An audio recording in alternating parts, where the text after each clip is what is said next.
मचिया पे बैठे कौशल्या रानी, सिंहासन राजा दशरथ, सिंहासन राजा दशरथ हो। राजा कैले ता दूसर बियाह, जहाँ में आपन केहू नाही हो। राजा कैले ता दूसर बियाह, जहाँ में आपन केहू नाही हो। दूसरा बियाह राजा कैले तो रानी सुमित्रा से, रानी सुमित्रा से हो।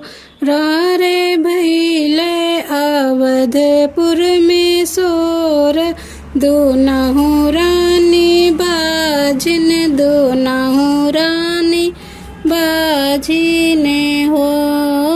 रे भैले अवधपुर में सोर, दुनहु रानी बाजिन हो। मचिया ही बैठे कौशल्या रानी, सिंहासन राजा दशरथ, सिंहासन राजा दशरथ हो।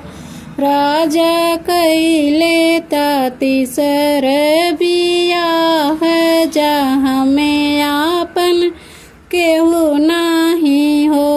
राजा कैले ता तीसर बियाह, जहाँ में आपन केहू नाही हो।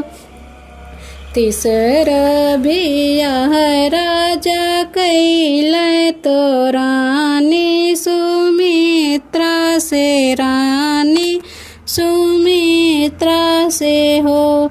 आरे भैले अवधपुर में सोर, तीनों रानी गर्भ से हो।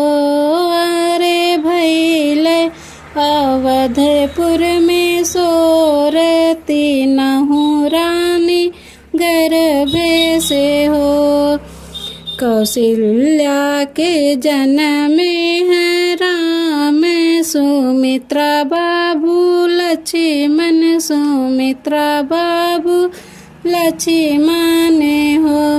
अरे कैकेयी के भरत भुआल, अवध उठ सोहारे हो। अरे कैकेयी के भरत भुआल, अवधपुर में सोहारे हो।